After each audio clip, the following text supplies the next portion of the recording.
Imagine a world where the balance of power shifts dramatically, not through war or politics, but economics. That's the promise and the challenge of the BRICS alliance. But what does it mean for global wealth? And more importantly, what does it mean for you? Hello, I'm Kevin Baldwin. Today, we're exploring how the BRICS are not only shaking up the global financial system, but also reshaping the flow of wealth worldwide.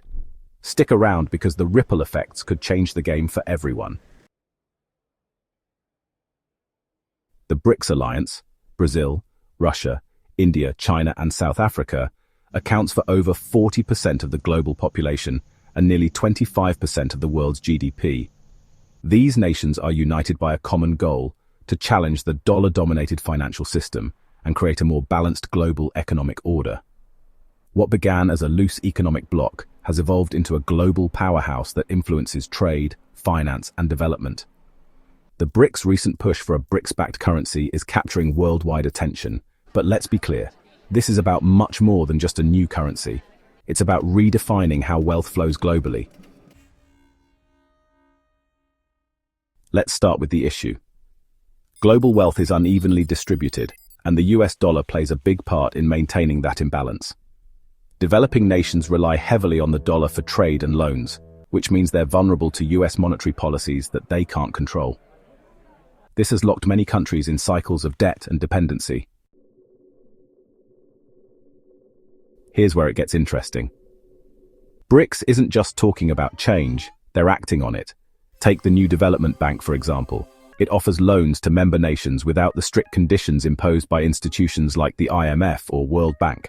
This allows countries to focus on growth without being tied to austerity measures. And then, there's the potential BRICS currency. If member nations start trading in this currency instead of the US dollar, it could keep wealth circulating within their economies, rather than flowing back to Western financial centers. Other countries are noticing too. Nations like Saudi Arabia and Argentina are interested in joining BRICS, signaling a broader shift in global alliances. So, who stands to benefit if BRICS succeeds? Emerging economies could see significant gains. Countries struggling with dollar-denominated debt might finally be free to invest in infrastructure, education, and healthcare. But for developed nations, it's more complex. A weaker dollar could disrupt financial markets and reduce Western economic influence. That said, businesses that adapt to this new system could find incredible opportunities to trade with BRICS nations.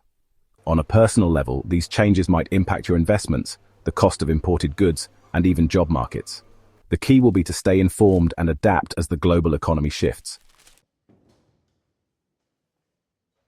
Of course, there are challenges. BRICS members face their own internal issues, including geopolitical tensions and varying levels of economic development. Creating a currency system to rival the dollar is no small feat. Trust and stability are essential, and those take time to build. And let's not forget the response from Western nations. Will they accept this shift, or will they resist? That remains to be seen and could shape how smooth or rocky this transition will be. The BRICS alliance is more than just an economic experiment. It's a bold attempt to reshape global wealth distribution, raising critical questions for all of us.